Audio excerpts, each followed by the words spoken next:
السلام علیکم ورحمۃ اللہ وبرکاتہ۔ حاضرین، آپ کی خدمت میں ایک اور حدیث پیش کی جا رہی ہے۔ امید ہے کہ آپ لوگ انشاءاللہ اس حدیث پر عمل کریں گے اور ہمارے چینل کو آگے بڑھاتے رہیں گے۔ حضرت ابو عمارہ بن برا بن عازب رضی اللہ تعالیٰ عنہ بیان کرتے ہیں کہ ہمیں رسول اللہ صلی اللہ علیہ وسلم نے 7 چیزوں کے کرنے کا حکم دیا اور 7 چیزوں سے منع فرمایا۔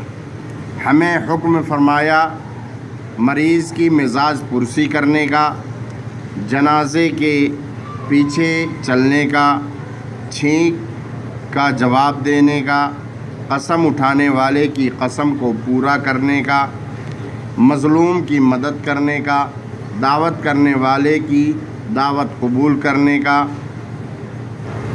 اور سلام کو پھیلانے کا یعنی بکثرت السلام علیکم کہنے کا، اور ہمیں منع فرمایا سونے کی انگوٹھیاں پہننے سے، چاندی کے برتنوں میں کھانے پینے سے، سرخ ریشمی گدوں کے استعمال سے، اور قے کے کپڑے پہننے سے، حریر اور استبرق اور دیباج کے استعمال سے۔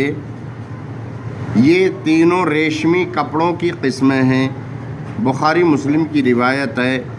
ایک اور حدیث میں ہے کہ پہلی 7 باتوں میں گم شدہ چیزوں کو تشہیر کرنے کا حکم دیا تاکہ مالک کو پتہ چل جائے۔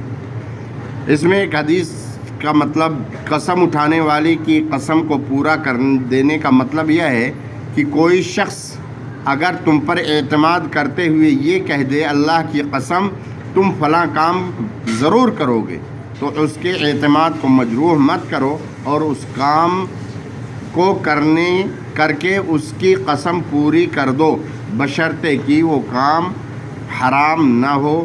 اللہ رب العالمین ہمیں اور آپ کو اس حدیث پر عمل کرنے کی توفیق عطا فرمائے۔